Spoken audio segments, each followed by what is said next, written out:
Aloha, everybody. Welcome to the 3 o'clock decision-making agenda on government operations. It's day Tuesday, February 14th. Happy Valentine's Day 2023. Everybody, because we have a full slate of joint hearings and then a regular hearing at 3:10, we're going to defer the decision-making agenda at 3 p.m. until after our 3:10 hearing. Okay, so we'll go ahead and reconvene that at 3:10 p.m. We're recessed till then.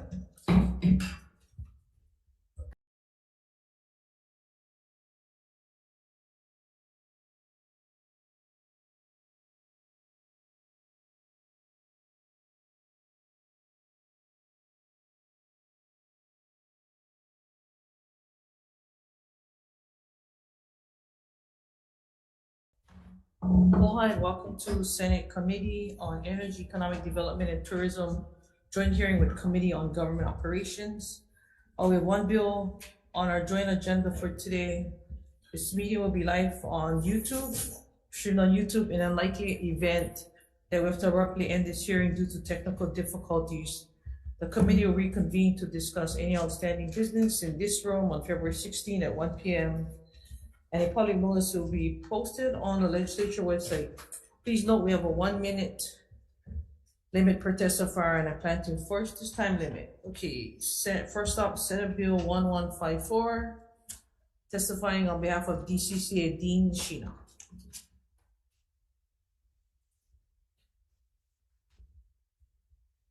Good afternoon, Chair McKelvey, Vice Chair Hawai'i, Dean Sheena with the Division of Consumer Advocacy. We stand in our written testimony, offering comments available for questions if you have any. Thank you. Thank you.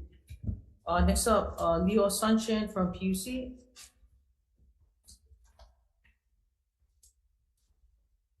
Aloha, good afternoon, Chair Decoy, Chair McKelvey, and Vice Chair Wakai.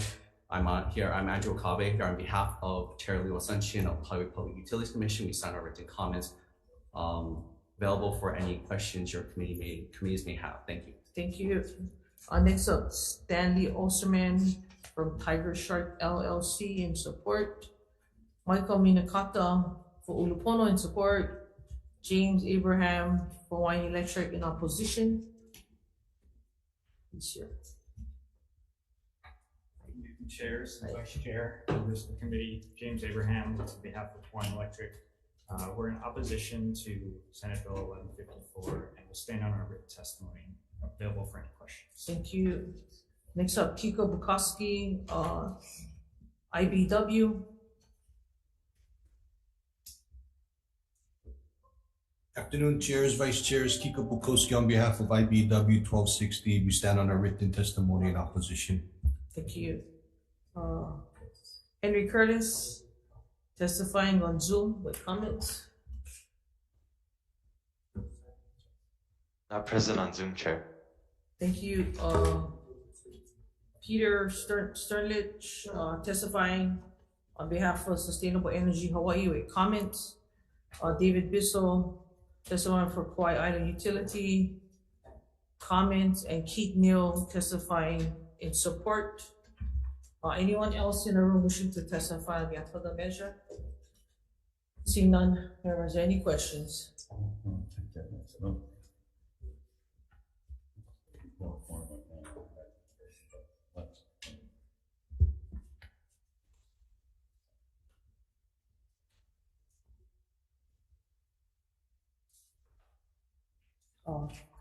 Actually, I got a question for PUC, please.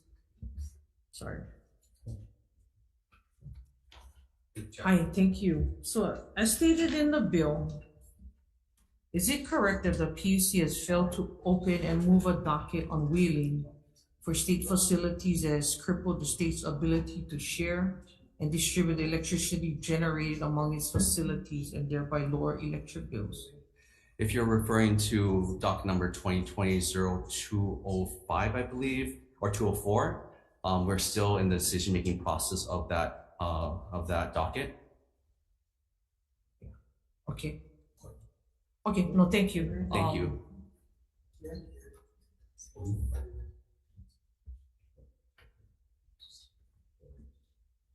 Yeah, we'll recess for decision. Okay, thank you. Recess for decision making.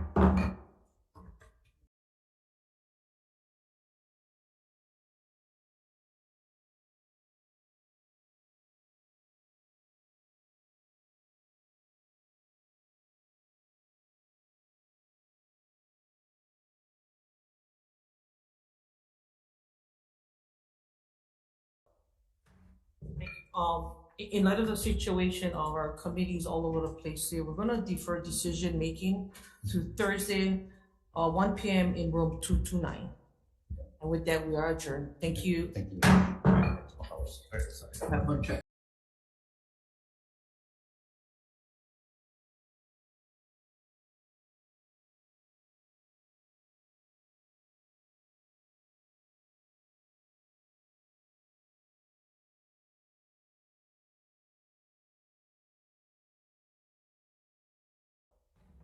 Aloha, everybody. We're reconvening, or actually, no, we're actually starting the hearing for our agenda, which was supposed to be at 3:10. Apologize for everybody, the delay, but thank you for your patience in being here.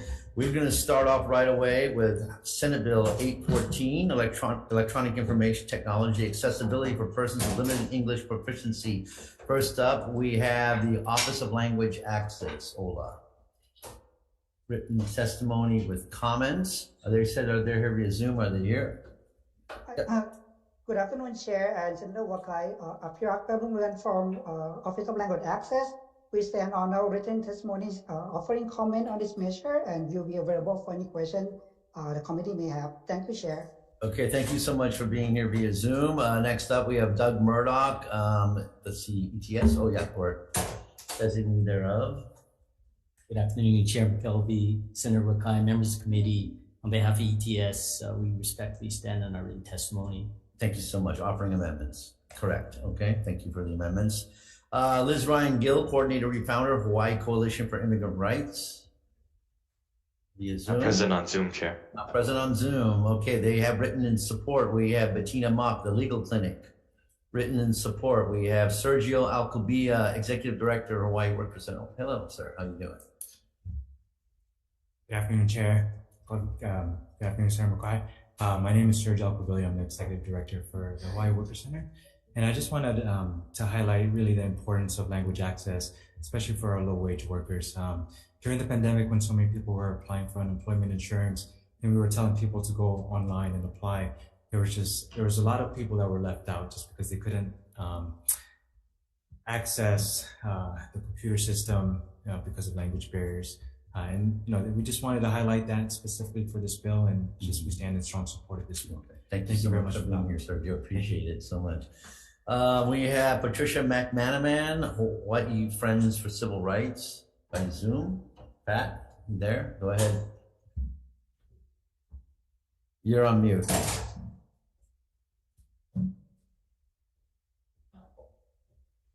Can you hear me now? I can hear you now. Thank you so much. Aloha. So we stand on our written testimony in support of this bill. I've reviewed the amendments proposed by the Enterprise Technology Office. We are in support of those amendments. And we also request that you include their additional request for one full-time position equivalent. This bill is just essential to 1 out of 9 people here in the state of Hawaii. It will put us on an enterprise level of dealing with language access, and it will just make this state blossom. So thank you.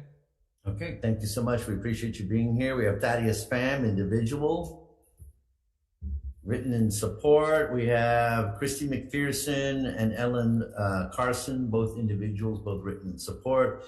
We have Kirby Shaw, ED, DCAB. They have comments, and we have late from 2 individuals, Marcella Boida and Reza Dalofin. And we also have late from Nicole Wu of Hawaii Children Actions Network Speaks. They are in support. And that's all we received on 814. Is there anybody in the audience who submitted testimony or did not call or would like to testify, or in the world of Zoom?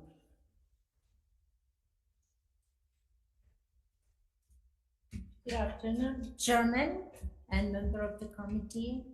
I'm from Hawai'i Worker Center, and we've been working with a lot of people who do not have access to computer technology, and they are not fluent in English. So we support the bill very much, and we hope that we're gonna have resource person, like resource center, along with the bill. Thank you so much. Thank you so much for being here to testify. Anybody else wishing to testify on the measure? Seeing none, members, are there any questions of our testifiers? Okay, no, seeing none. Thank you all for being here. We appreciate you being here to testify. Okay, next up, we have Senate Bill 1513. First up, Cheryl Park, OIP. Thank you so much for doing that. We do appreciate that. Jamie Go, Interim Executive Administrator, UH Board of Regents. They have written comments. Brian Black, Executive Director of the Civil Beat Center. They have comments too. That's all we received on 1513. Members, are there any questions of OIP? There's the only one here. Okay, seeing none, we'll move on to the next one on the agenda. Public Records, 1564. First up, we have Director again. Stands for the suggested amendment. Okay, thank you so much. We have Brian Black again, the Civil Beat Law Center. They've offered comments. We have Julie Shaw, Scott Shedko, Andrew Crossland, Jennifer Cabujon, and Tanya Victorine, all written in support, and late from Kekalani Ho, an individual in the support. Are any of these individuals here to testify either in the room or the world of Zoom? Seeing none, members, questions of OIP? Seeing none, we will move on to the next bill on the agenda, which is 1557. First up, Robert Harris.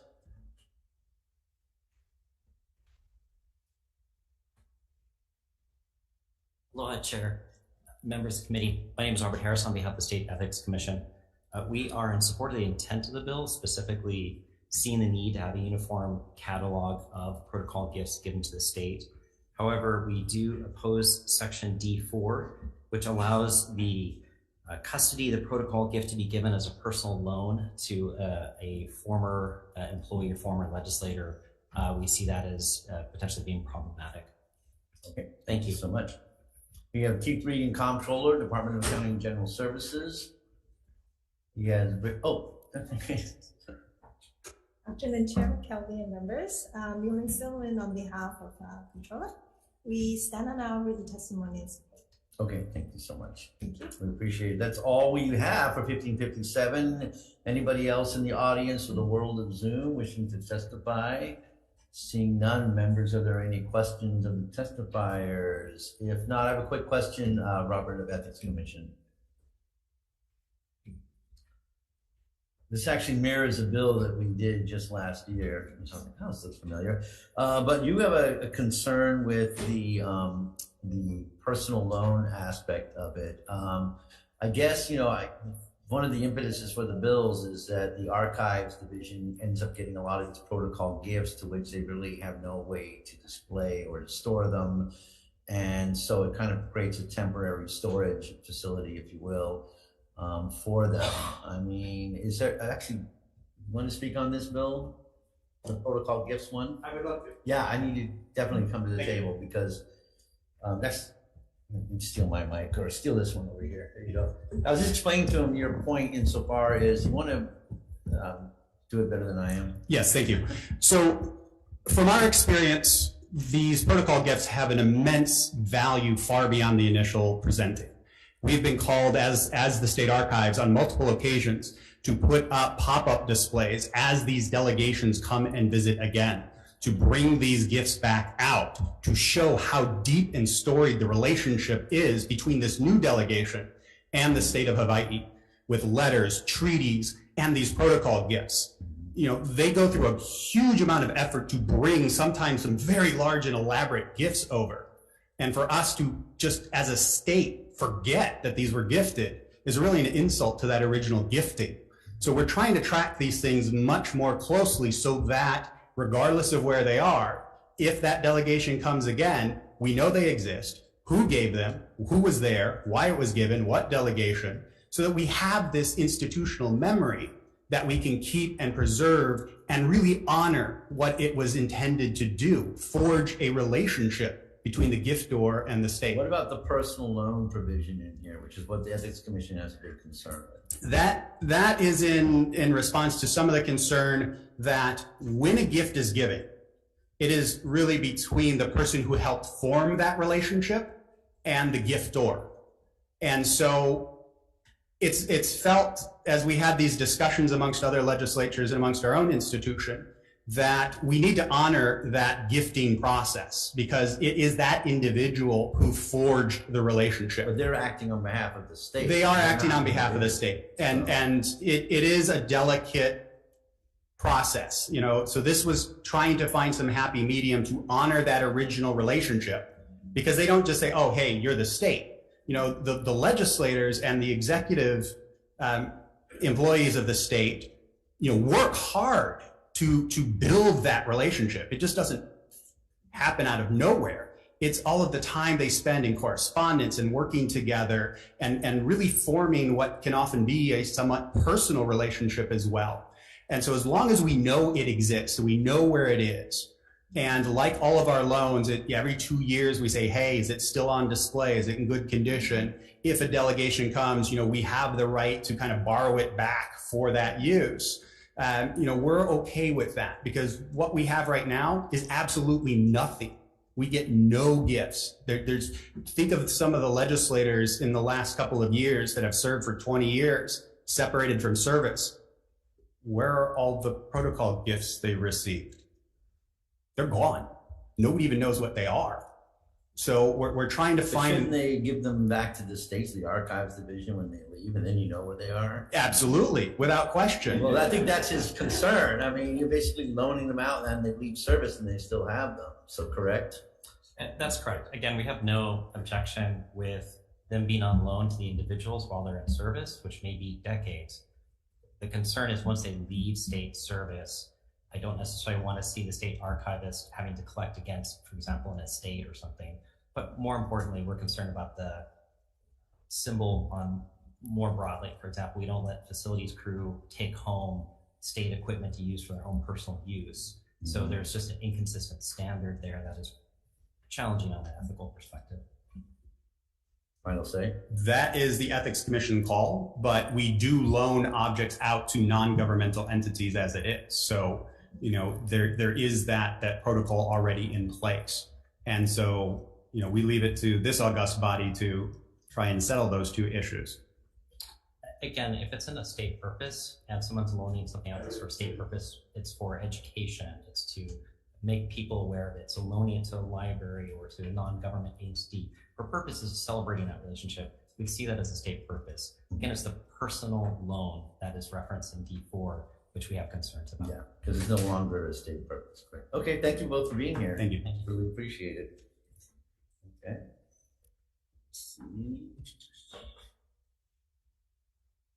Okay, we are on, correct me if I'm wrong, members. Let's see, 1453.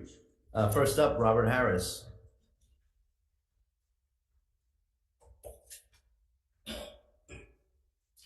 Aloha, Chair. I want to be clear, the Commission has not yet had an opportunity to review this bill. I feel comfortable in saying when the Commission does have an opportunity to review it, they would agree that there is a need to revisit the definition of lobbying as it applies to the executive branch. The concerns here, however, there may be some unintended consequences. So for example, a fisherman applying for a permit on behalf of his or her business or something it's employed with, we don't necessarily want to wrap up in a lobbying definition based on the time that they spend applying for it. And so this is an area that needs work, and it's something that we'd like to try to take a look at.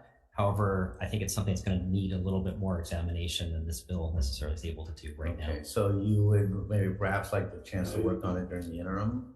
I think that's what I suspect the Commission's going to say, and that's probably what I'm going to recommend to them. I mean, I really want to highlight, the definition of lobbying really, for on the executive side, only applies to rulemaking. So essentially, there's a whole host of things from procurement, et cetera, that aren't necessarily included. And I think there's an opportunity to say some of that should be captured. However, we also don't want to be too inclusive to the point where we're adding thousands of lobbyists to the rolls and sort of having that level of oversight. You're having a commission meeting tomorrow, right? Correct. And so, I mean, and you're going to bring this up at the commission meeting? Correct. Okay. Well, maybe what we could do is have the meeting, have them weigh in, and then communicate back insofar as you think there's something that could be developed this session, or if the committee should just let it sit in abeyance and work on it during the interim. That'd be wonderful. Okay, Thank you. Thank you so much. Okay, next up we have Senate Bill 1122. I'm sorry, members' questions? No, not. We have Senate Bill 1122. We've received no testimony in this measure. Anybody in the audience wishing to jump in at all, just for fun? If not, we will move on to the next bill on the agenda, Senate Bill 1441. This is relating to procurement. First up, we have DAGs. Chair and members, we submitted comments and do support the state procurement office's testimony. Okay, so you're yielding to them on that issue, okay? Thank you. Well, with no further delay, SBO. Good afternoon, Chair, Vice Chair, members of the committee. Bonnie Falcoy. The State Procurement Office stands on its written testimony, providing comments and saying that this bill is not necessary. It is already addressed in 103D 701 that provides protests for the content of the solicitation. Thank you. Thank you so much. Next up, we have Ryan Sakuda, General Contractors. Good afternoon, Chair, members of the committee. Ryan Sakuda on behalf of the General Contractors Association of Hawaii. We agree with the State Procurement Office. We think that the issue actually is, after speaking with some of the industry stakeholders, that the departments are applying different deadlines to the bid protest. And so we just think maybe instead of this bill, that maybe the administration or SPO issue a memo to the departments clarifying what the standard is so that there's not misinterpretation amongst the departments. Okay. All right. Thank you so much for being here. Appreciate it. We have Leigh from Department of Transportation, Deputy Director. Thank you, Chair McKelvey, members of the committee. The DOT stands on its written testimony offering comments. Okay. Thank you very much. Thank you so much. We appreciate it. Okay. That's all we have on 1441. Anybody in the audience of the world of Zoom wishing to testify? Seeing none, members, other questions of SBO and or DOT? Seeing none. So a real quick question of SBO then, I guess. Per GCA's comments, we couldn't put in, encapsulate this memo. I mean, so this is already in law. The agencies just don't know about it. I mean, I can't answer if they don't know about it. It is in law. Maybe they need to be reminded about it. Mm-hmm. And that could easily be taken care of by your procurement circular. Okay, got it. Okay, thank you for clarifying that for me. Okay.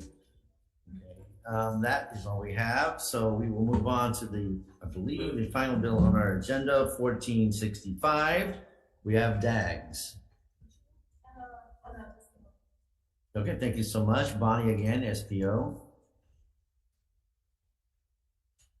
Thank you and good afternoon again.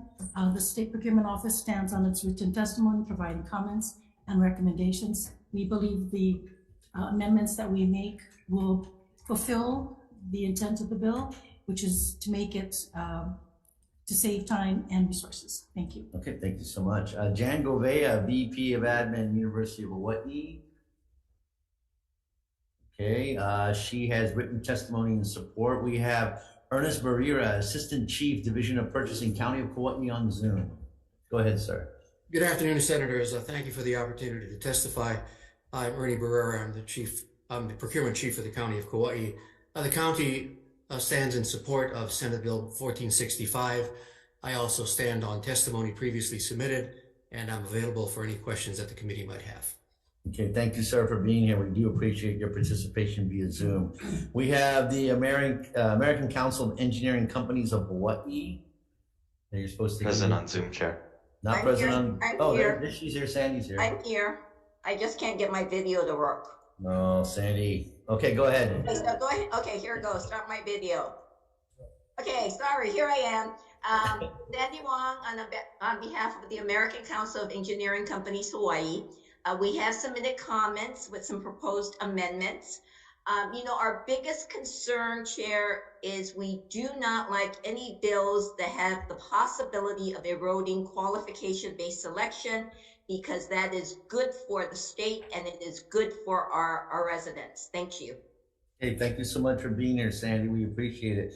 We have laid from Daniel Chun, partner, Kui Hakua and Chun Arc. Oh, there. You need Hawaiian lessons, Chair. Oh, you wound me, sir. Yes. Good afternoon, Chair. And my name is Daniel Chun. And actually, I worked on the language of the original law back in about 20 years ago. And I am the drafter of the AIA's proposed language. Now, we are opposed to amending subsection G because we think it messes up the very clear statement of no minimum of 3. Okay, so we oppose that. We're also opposed to alternate procurement because that leaves the door open to all kinds of alternate procurement. Okay, and it not only would the private sector be confused, so would the public sector. You think about all the agencies, even the county of Kauai. So our suggestion is to take a new subsection dedicated to, let's call this when less than 3 persons respond to a notice, and make it a special subsection. Okay, so we put in language saying, in a factual situation where there is less than 3, and this is the fault of the private sector. Okay, it's not an exemption, nor is it a corruption attempt by the agency. This is the fault of the private sector. And if you take a look, very good look, we don't require any more SOQs in our language. The second notice inside there is already required by the law in subsection B. And admittedly, where I made a mistake is basically in the no persons replying. I wrote it for sole source. It really should be written for time efficiency, which is like the original administrative rule. So I'm kind of like time up here, but you could ask a question. I think we should rewrite, if you could really pass this thing as an SD1, strike out all the language about the reporting, and the protests, because people can come back and make comments, as ACEC did. But let's just clear up what is the alternate procurement, okay, for 2 persons, 1 person, and no person. So no person would be something like, okay, if they're qualified and we still need the service as a state, there'd be a direct negotiation with a qualified person. We can leave it at that and talk about the reporting and the workflow later. Okay. But we'd appreciate at least spelling out what is the alternate procurement for the numbers less than 3. Okay, thank you. Those don't go anywhere. Let's see. And finally, Department of Transportation, Deputy Director. DOT stands on its written testimony in support. Okay. Okay, great. Thank you. Okay, that's all we have to testify. Anybody else in the audience of the world of Zoom wishing to testify? Seeing none. Members' questions before I ask the first question. Seeing none. SBO, have you looked at their testimony for their proposed amendments to it, and vice versa? Have you looked at their testimony that they offered insofar as the proposed amendments they have to address the issues of the no response from 3 or less vendors? The SBO basically kind of like supports the idea that we question why the bill's needed as architects, but there's a lot of architecture. No response is why. I mean, but have you looked at his testimony though? No, I haven't. Excuse me. No, I have not seen his testimony. I mean, we support the idea if there's less than 3, there should be another pathway short of having to send it out all over again, possibly another 60 days and go through all these other ruminations. But the way it's written, it's actually taking longer than what it should have been. My amendment was making it really clean, the cleanest and quickest way possible to go to alternative procurement, but I understand your opposition about that may not be in their best interest. Well, I mean, he says he has a way to spell out or define the alternative procurement. Is that something you could look at real quickly if we were to push the decision making off to Thursday afternoon, that you guys could talk and see if there's a way to meld the two? I think we can. I know that this came up, was it last year? Yes. Before last? And we had come up with some alternate language, but it never went through, so we just stopped. We can dig that out. Yeah, if you don't mind picking it up for this committee again, so that come back Thursday, we can have that work product. We can go ahead and move out as an SD1. That'd be great. Okay, thank you so much. We appreciate it. Thank you. Okay, and with that, I believe we reached the end of the agenda, so we'll recess for decision making on all. Hey, they're right on. Good time.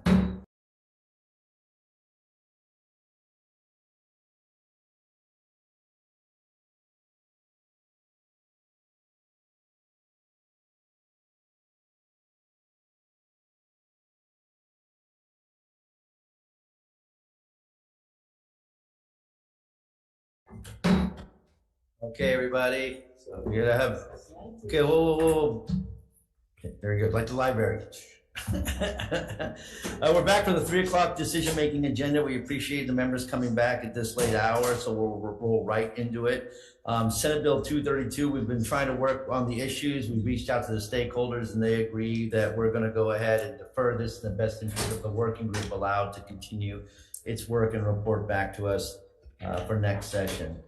Senate Bill 338, the Committee on Housing having already voted, we're going to concur with their recommendation, and what it is we're going to pass with amendments taking the suggestions from HCDA on page 7, lines 1 through 11, replace DBED director with housing director on HCDA board in chapter 206E. We're also going to go ahead and on page 14, lines 7 and 17, replace Hawai'i Community Development Corporation with Hawai'i Community Development Authority. And we're also going to provide the salary of the new director of the Department of Housing in section 2652 HRS. And I know that I believe this is the bill you had concerns on? Yes. Yeah, so we recognize the concern. So in the committee report, we're going to note that should this measure come back to the Senate for conference, that the good chair of Health and Human Services be added to a co-chair for the measure for final disposition. Thank you very much. Members, are there any other comments or questions on our recommendation? If not, Vice Chair 338, Senate Draft 1. Chair's recommendations to pass SB 338 with amendments. Chair? Yes. Vice Chair votes yes. Senator Bonaventura? No. Senator Wakai? Yes. Senator Owa? Aye. Measure passes. Okay, thank you so much, members. We appreciate you continuing the conversation. Senate Bill 871 relating to HHFDC. We too are going to concur with the recommendation and previous vote on the Committee on Housing. The amendments are that they made were to retain the board in an advisory capacity to ensure representation reflecting the diversity among the state. Members, questions or comments on this ongoing measure? If not, Vice Chair 871, Senate Draft 1. Second with amendments. Yes, correct, sir. Chair's recommendations to pass with amendments SB 871 of the members present. Are there any no votes or reservations? Hearing none, the measure passes. Thank you so much. Senate Bill 1129 relating to procurement threshold for small purchases. We're going to recommend a Senate Draft 1 amending Section 2 of the bill, which is Section 103D-305 to read, provided that such small purchase procurements through an electronic system is made in conformance with Section 103D-302B shall be required, which should address the concerns of the subcontractors that was put in their testimony. Because of this change and ongoing conversation, we're going to defect date to 2112 for further conversations. Members, questions or comments on this one? If not, Vice Chair 1129, Senate Draft 1. Chair's recommendations pass SB 1129 with amendments. Members present, any no votes or reservations? No vote. Voting a no vote for Senator Owa, the measure passes. Okay, thank you so much. Senate Bill 1253 relating to Office of Information Practices. We're going to take the suggested language which was originally encapsulated in House Bill 2037 SD1 from last year, which was in the testimony of the League of Women Voters.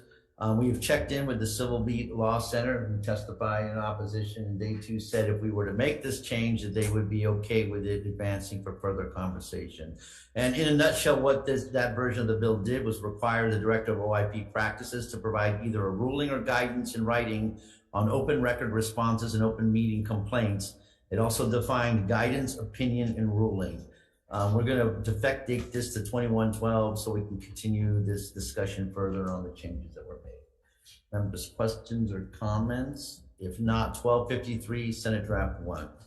Chair's recommendation is to pass SB 1253 with amendments of the members present. Any no votes or reservations? No vote. Noting a no vote for Senator Awa, the measure passes.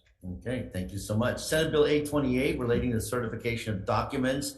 We received a testimony from, I believe, was Attorney General's office that said that we can't just simply go ahead and make an appropriation through a general fund, I mean, through the special fund. So what we're going to do is take the recommended amendments, which is to basically put in a blank amount of appropriation out of the special fund. Because of this, we're going to blank out the $10 fee and leave it blank. And we're going to go ahead and we're going to ask Ways and Means to work with the LG's office to set the fee based on the amount needed to be expended from the special fund per the AG's testimony. And in order to encapsulate this, a defective date of 21/12, so that conversation can continue. Members, questions or comments? If not, Vice Chair 828, Senate Draft 1. Chair's recommendation is to pass SB 828 with amendments of the members present. Any no votes or reservations? Hearing none, the measure passes. Okay, thank you so much. 1509 relating to the state archives. We're going to go ahead and we're going to amend this as a Senate Draft 1 to ensure there is no mission creep. We will delete lines 2 through 4 on page 3. And we're also going to go per the UH's testimony of concern. We're also going to delete 94-8.1 subsection 3 and 4, which should cure the problem of federal funds being commingled with other funds in a special fund, as was identified in the testimony. And it's effective date of 21/12, so we can continue further conversation on these changes. Members, questions or comments on 1509? If not, Vice Chair, Senate Draft 1. Recommendation is to pass SB 1509 with amendments of the members present. Any no votes or reservations? No vote. Voting a no vote for Senator Awa, the measure passes.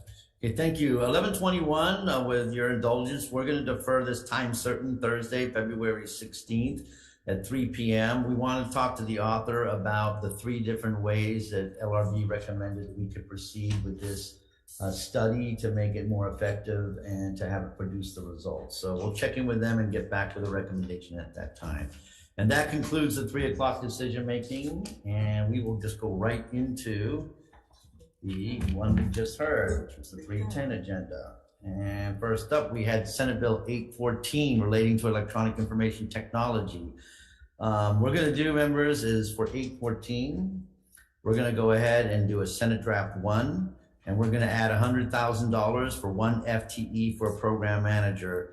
And we're going to defect date the measure to 21/12. And I believe what we're also going to do is take the recommended amendments of ETS, because we believe that the items listed in there, it's not applicable insofar as the language barriers identified.